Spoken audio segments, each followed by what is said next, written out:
Welcome to Conversations at Wadley.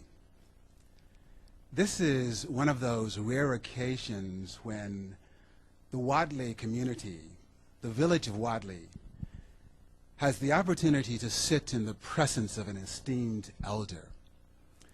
And I speak of none other than Ms. Adelaide Sanford, Regent Dr. Sanford.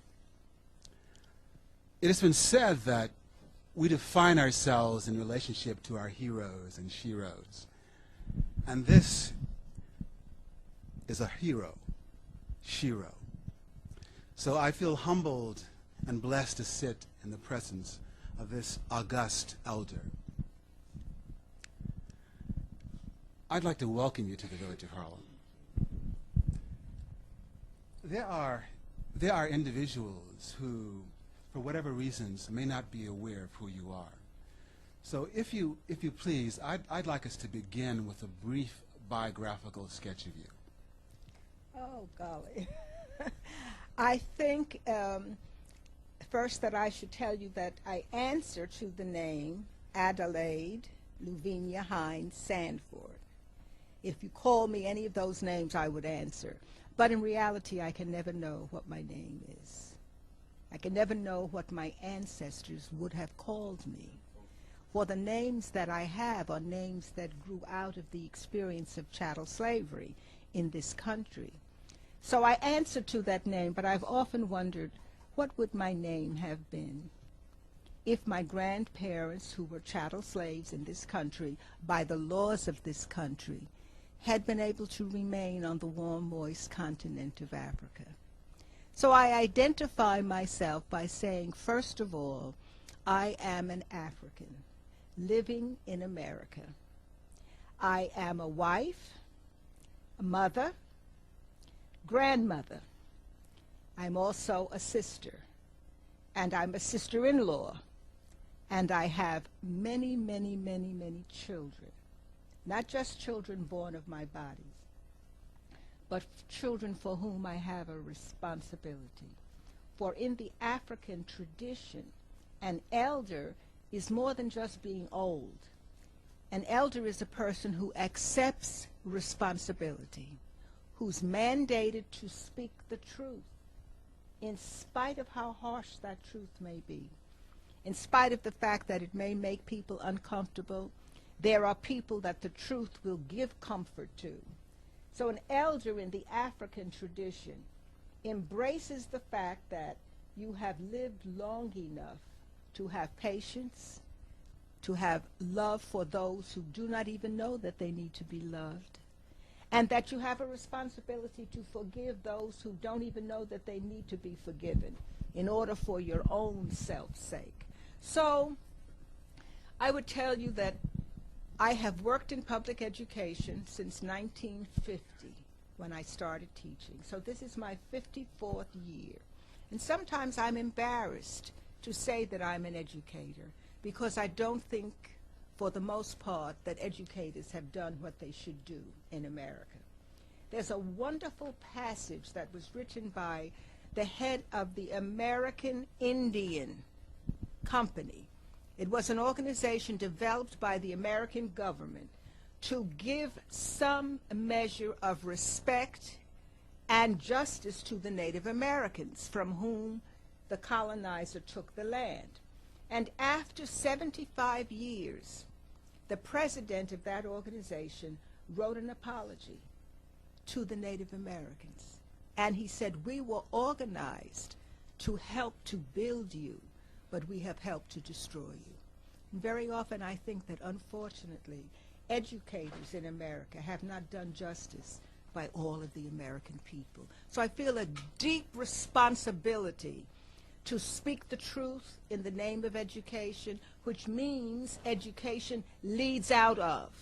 Education is not something that superimposes upon you a set of standards and principles and ideals, but it looks at you and it says, what is your genius? What is your ability? What is your interest? What is your hope and aspiration? And then the good educator brings that out of you so that you reach your full potential. And so here at this stage of my life, when I am a grandmother, when I am approaching real time of my life when the energy will be gone, I'm still trying to tell the truth, to tell you how wonderful you are, how beautiful you are, how important you are, of all of the wonderful things that are inside of you that you can do if you're given the right kind of opportunities and development, and to help you to value and treasure yourself. Because unless you were born in Africa and came to this country knowing something about yourself, if you came out of the chattel slave experience, you also don't know your name. And if you asked me to greet you in the language of my people, people of African ancestry living in America out of chattel slavery are the only people who can't identify a language. So that if you're from China or Korea, you can speak your special truths. I could come here and talk to you in our language, and you would understand me. And there are words that can't be translated into another language. But we can't do that because we've lost that language. And of course, you brilliant children create a new language every year because you want the privacy of a language. And the privacy of a language is important. When my children were young and we would travel in places where we often were the only people of African ancestry, and we wanted to say something to each other privately, like everybody else there could do. They could speak French or Italian or Yiddish or Hebrew or whatever they wanted to, but we couldn't.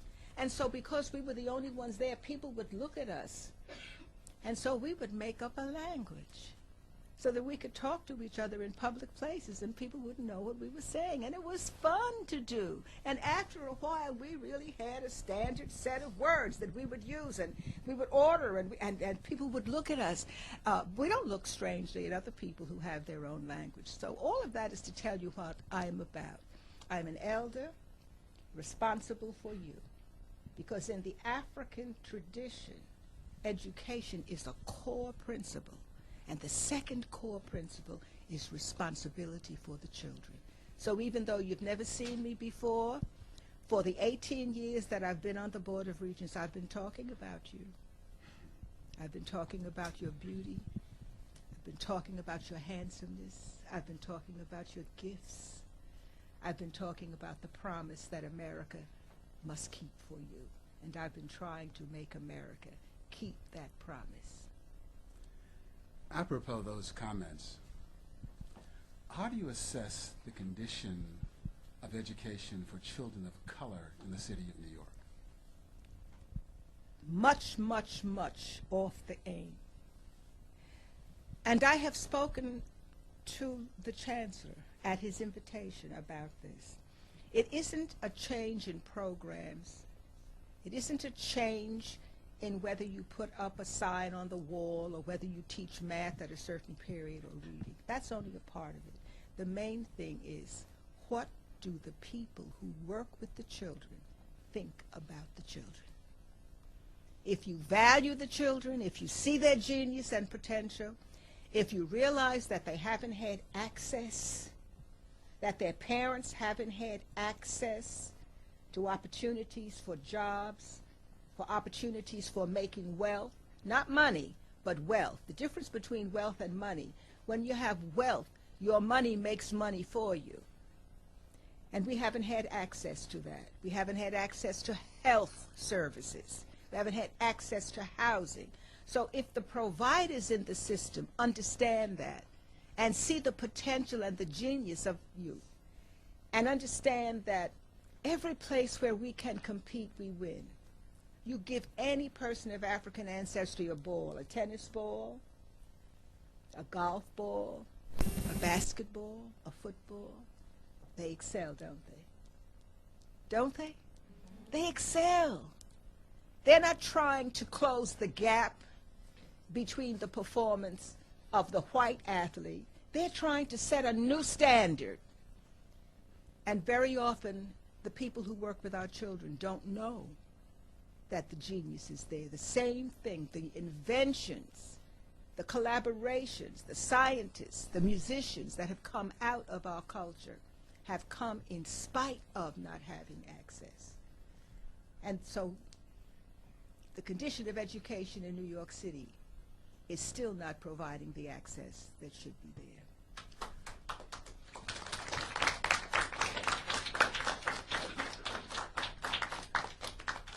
As I said earlier, you're a personal shiro of mine. One of the things I've always been curious about is how is it that Dr. Sanford became the kind of conscious person that she is, as opposed to an Uncle Thomas or an Uncle Thomasina, or someone who decided to take another course of action? What was there about your life that made you decide to be the kind of committed person that you are?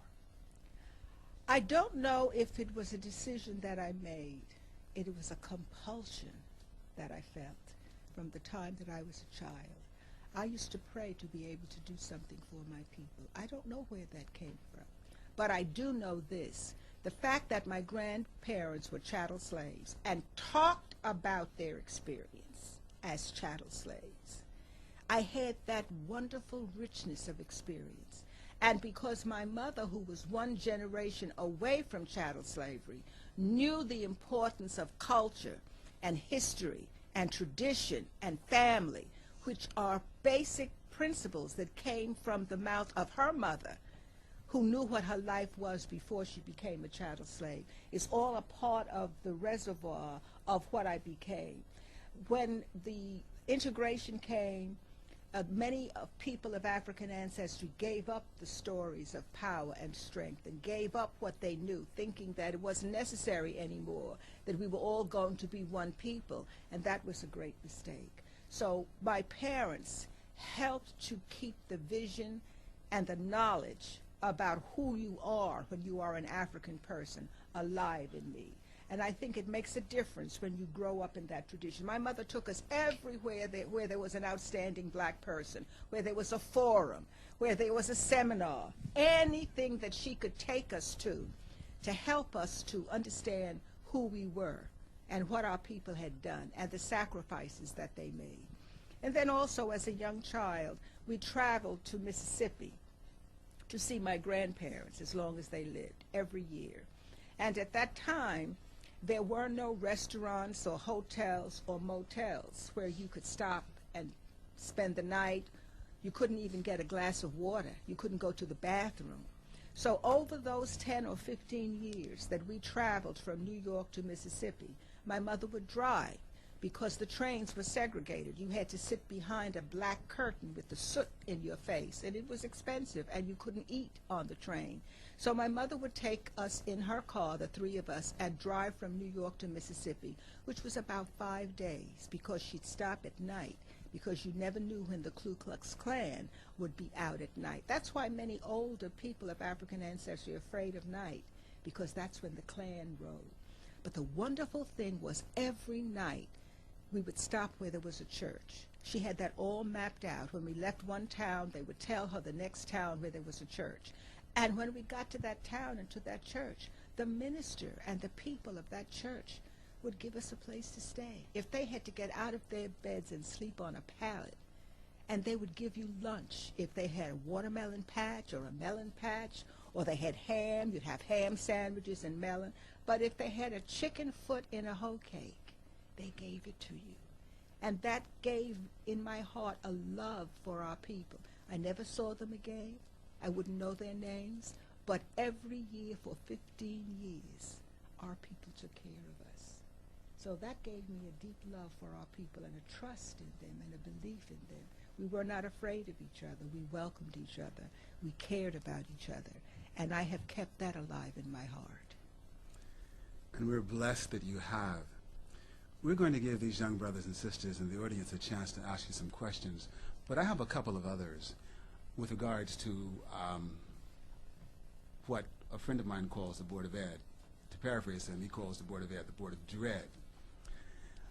I'm wondering, what is your response to the fact that there's no longer what we call social promotions and the kind of testing that now occurs in the 8th and 3rd and 4th grades?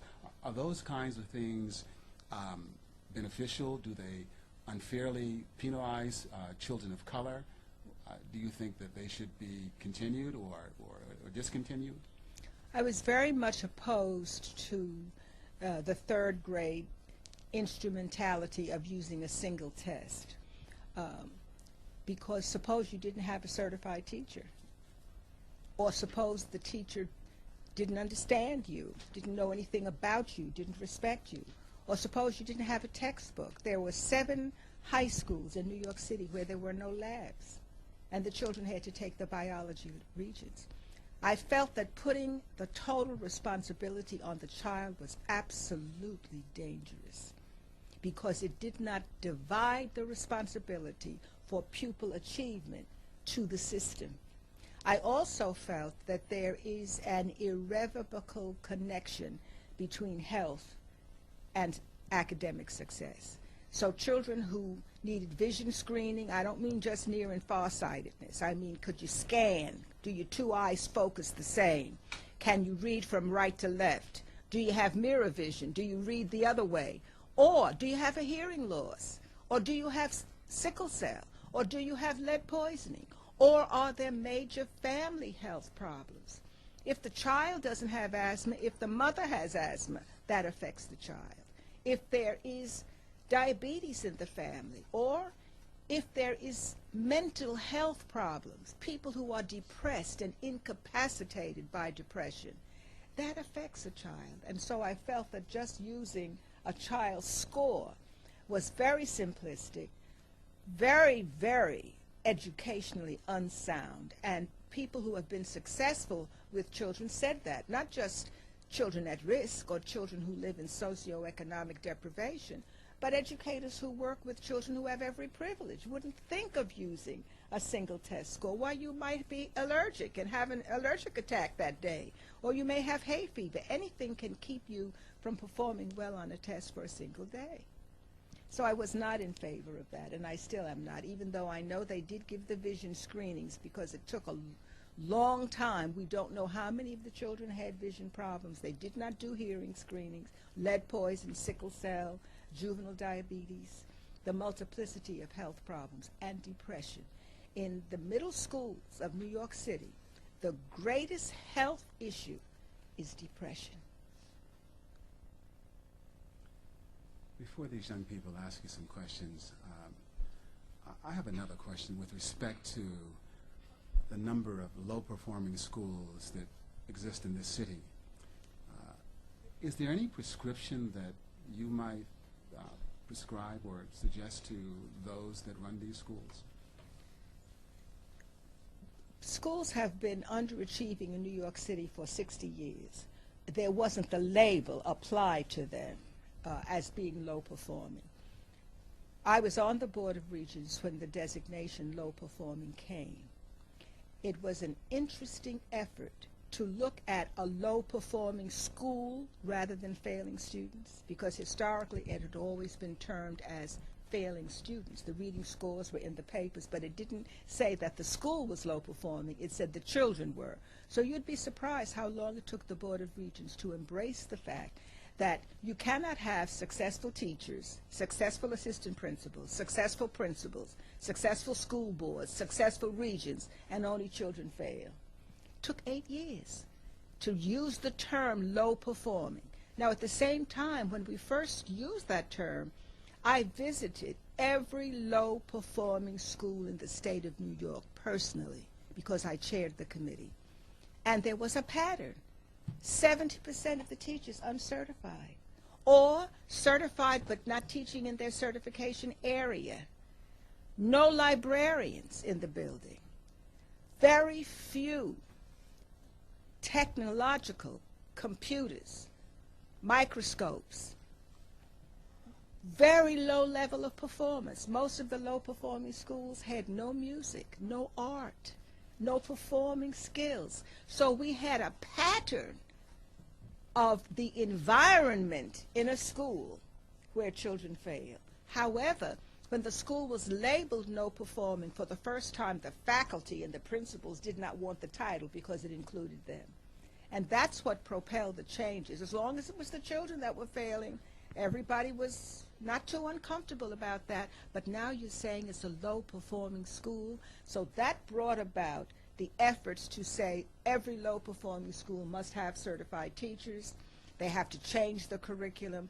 But the curriculum has never been changed. For example, in the 4th grade, when I was a principal, New York City was a part of the curriculum. But you didn't learn about the African burial grounds. You didn't learn about the auction blocks on Wall Street. You didn't learn about all of the public slaves that were owned by the city that built the roads and built the buildings. You didn't learn about that. You didn't learn about the draft riots where the Irish killed hundreds of people of African ancestry, burned orphanages. So how can you study about New York City and not learn about Seneca Village, which was a part of Central Park and owned by people of African ancestry? And when they decided to gentrify the area for the people on the west side to have a playground, they took the land under eminent domain. They took the land away from the people of African ancestry in order to make Central Park. And even when the Central Park anniversary took place last year, Seneca Village was not mentioned. Unfortunately, we're not going to have enough time for the young people to ask the questions that I had hoped that they would be able to ask, and I apologize to all of you for that. I answered too long. I'm sorry about that. But having said that, again, Dr. Sanford, we sincerely thank you for being here. As I said before, Can the class stay? Is it okay if the class stays? the teacher's here. That's fine with me. Can? Oh, okay. We can? Okay. We're going to give the young men and young ladies here an opportunity to ask some questions now. Sekou, your hand is up first. Come to the mic. I would like to know your opinion on the election. I would like to know your opinion on the election. He'd like to know your opinion in regards to the upcoming election. I think the upcoming election is probably one of the most important in our lifetime. I believe the upcoming election is one of the most important in our lifetime. It is of vital necessity that every person be registered and that they vote. I am in favor of people who are felons, who have served their time, to be able to vote, because you don't take away your citizenship for life if you have served your time. I think it's an extremely important election. The issues to me are very clear, blatantly clear, and so I do believe that there is no question about the fact that at this point America needs a change. Cheney, who is the vice president, voted against the holiday for Dr. Martin Luther King. He voted against apartheid. He voted against the release of Mandela. Bush underfunded Leave No Child Behind. So the high standards are there, but the resources aren't there to make it a reality, which means that the poorer children who have to reach those high standards have no access to what they need to reach the standards, while the wealthier children, their parents can supply those needs for them. So I do have a very strong opinion about the coming election.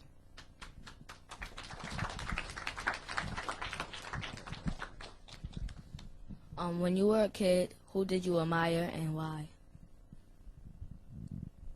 From the very first part of my life, I admired my grandmother. I used to ask her, why did she want to live? Why didn't she take her life? Why didn't she run away? Because I couldn't understand how you could survive that daily feeling of not having your own name, no language, being removed from your family and everyone that you knew. And she said that it was because of her hopes for me, even though I wasn't born, and even though her children weren't born. She saw far into the future, and had hopes for what my life would be. And that's what kept her surviving. So she was my first heroine. And then, of course, Harriet Tubman, because after she became free, she wasn't satisfied with being free. She went back to bring freedom to other people. Those were my two heroines. Today, it's Osceola McCarty. Do you know her? She's the woman who was a washerwoman in Mississippi, didn't have a chance to go to school. She washed clothes, not with a washing machine, but on a scrub board. But she saved up $150,000 and took it to the college so that young people who didn't have a chance of African ancestry could go to college. And I said, if she could save up $150,000 washing clothes, how many of us of African ancestry who have a job and make a good living could put something aside for someone to have a chance? So she's my other heroine.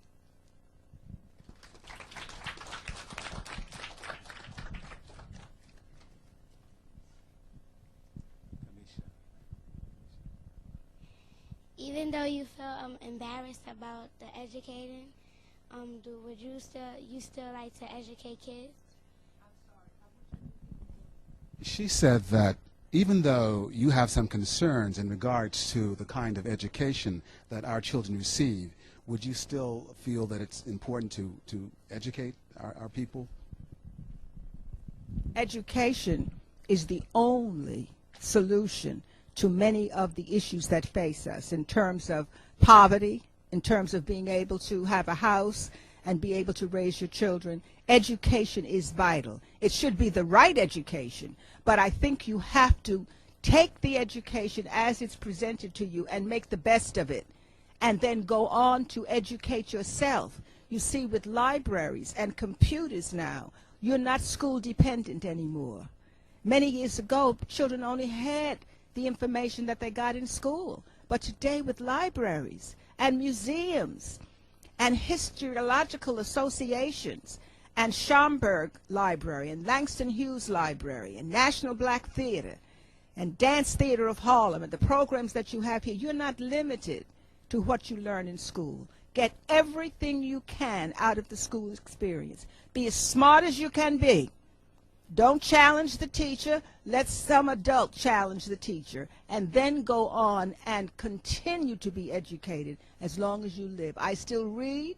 I still take courses. I still study, because life is growing and changing, and you have to be able to keep up with it. Education is profoundly important. Stay in school. Go to class. Be a good student. Don't challenge the teacher. My mother used to tell us, when you have a test, just write down, the teacher said Columbus discovered America. Doesn't mean you believe it, but she can't fail you if you say it like that. So that's what you do. Some of what you read you may not feel is true. Don't challenge the teacher. You can't challenge power at this point. You can say, this is what the book said, or this is what the teacher said. But in the meantime, you will know that he was simply a lost Italian.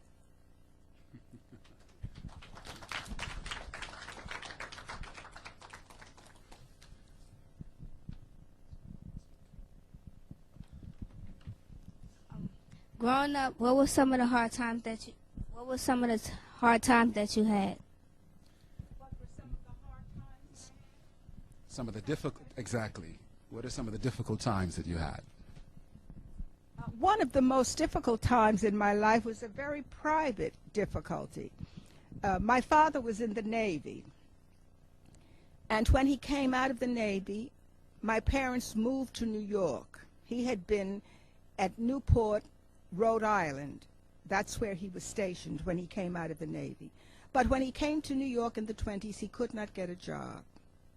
And in America, if you can't work and you live in an urban setting, you can't build your own house, you can't raise your chickens and pigs and cows, you can't raise your own vegetables and fruit. So if you can't work, you can't live.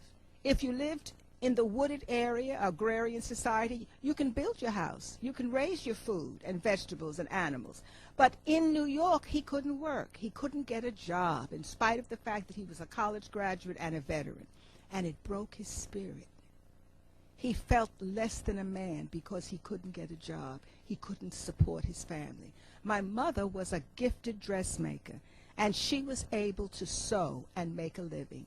The contrast between her ability to work and his inability to work did something to his personality, and that was very painful for me. Then in school, I was always a good student, but my brother, who was a dermatologist, and he did the operations on the Japanese babies that were in embryo during the Hiroshima bombings because they needed a doctor who could work with skin of color. But when he was in school, my mother was told, don't encourage him to be a doctor. That's not his reality. And they said the same thing to my sister when she came along. They told my mother, don't encourage her to go to college. Now, by the time I came along, they knew what my mother would say. So they didn't tell me that I wasn't college material, but they would tell the other children, don't let Adelaide Hines always get the highest mark in this class. She might as well have called me stupid because she challenged the other children. So those were not comfortable times. But I was so well prepared at home. My mother told me, and my sister and my brother, don't expect the world to love you. Come home for the loving. And we always knew that we could come home where there was love and food and warmth, regardless to how harsh the world was outside.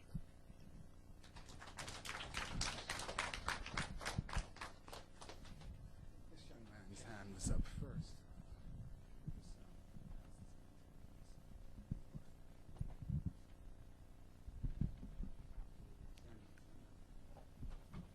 Even after the civil rights, do you still think that there's some unfairness in this world? Even after the civil rights movement, do I still believe there's hope? Like, That there is still unjust treatment?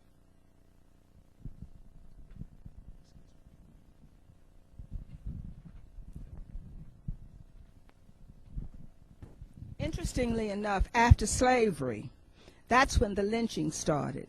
Because before, when you were a chattel slave, you were too valuable to be lynched. But after freedom came, that's when the lynching and the Jim Crow and all of the bias came about, because you no longer could be used free of charge.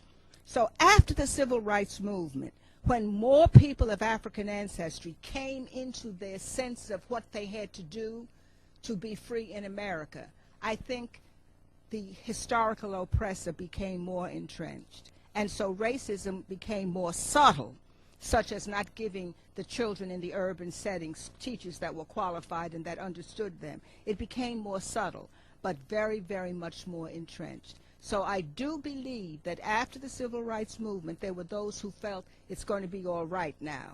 And then affirmative action came, and people felt it's going to be all right. But you have to always understand that you're in a society that we love America, even when America doesn't love us back, because many of us don't even know what it means to be anything but an American. It was the Delaney sisters who wrote the book, Having Our Say, who said we loved America even when it didn't love us back.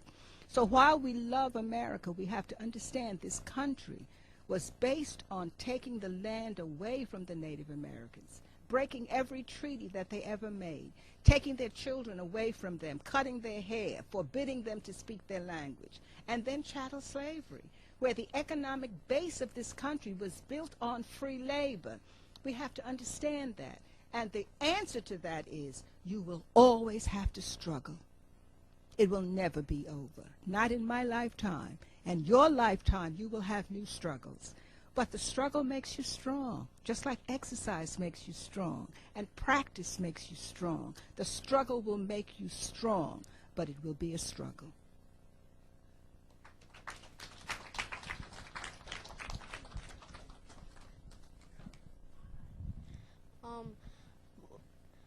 Would you like to pass on the things that you know to a person so they could tell to other people?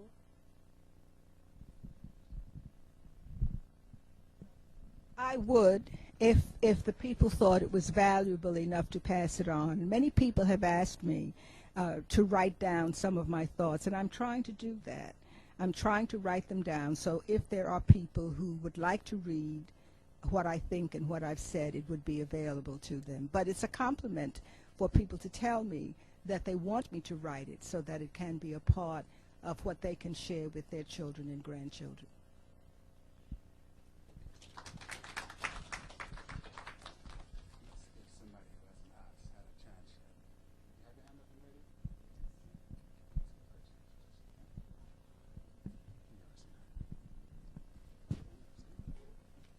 I was gonna ask if, do you think the students are still getting the right education?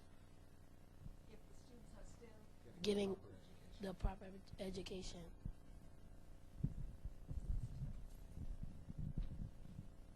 I think it's improving, but it will always change. For example, if you had asked me 25 years ago if the education was good, I might have been able to say it's okay. But today, that same education, if you don't have a computer, it's not good enough. So the need for the kind of education will constantly change, and it will be upgraded as more inventions and more discoveries and more knowledge comes into being. And so it is not what it should be. It's improving, but it will have to continue to grow and improve as more and more information becomes available. And you can understand that with the computer. 25 years ago, that was not an issue. But today it is. You cannot have a good educational program that doesn't give you computer literacy, not just in looking at programs that somebody has written, but writing your own programs. You have to have music, and music is growing and enlarging, and instrumentation is changing. So education will always have to grow as the world grows. Right now, it's better, but it's not enough. Once again, Dr. Sanford, we sincerely thank you for being here today. If, in fact, these young people can aspire to your example, I think we're in good shape. So thank you. Have a good afternoon.